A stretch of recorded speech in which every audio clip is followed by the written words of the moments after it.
if you are a 10th grader in US, during usually your second semester, you would already taking PSAT or SAT. So I checked, it turns out that it's not available outside of America. So what a PSAT is practice SAT. If you could afford it, take the SAT. I know that sounds crazy because I'm not ready. It doesn't matter. You need to take the SAT so you could understand what is your weaknesses. That way you don't waste your time studying for everything. You're actually only concentrating on the things that, your weakness point. That's number one. Number two, of course, you have to really study your English.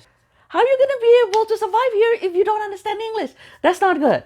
Okay, so spend the next 2 years to really study your English. You need to learn how to write essays, good essays, not just passable essays. And then the last thing, of course, you need to start thinking about different schools you want to go. This you can take time. You're still very young, you're 15. Most of the time you will not know what you want to do with your life. And you know what? That's normal. You said, oh, I want to major in computer science. Okay, talk to people who are working in computer science. Don't just oh, well, I think it's kind of like this. And ask questions. Go and ask if you could do a shadow. That's a term where you actually spend the whole day with them, following them to go to school. You want to go to good school. I'm telling you, this is America. Means that everybody who is smart want to come here. Your competition is really hard.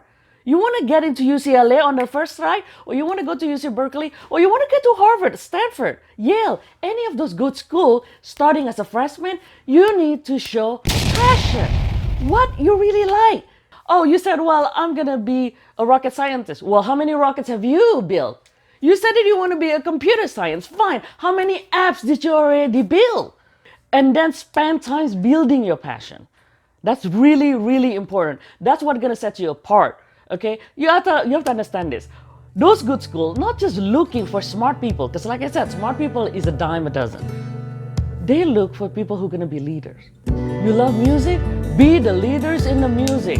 Make your own YouTube channel. Do shows, do concerts. Who cares if nobody showed up? If you love movie, then make your own movies. Create your own YouTube channel. Don't worry that people don't see it.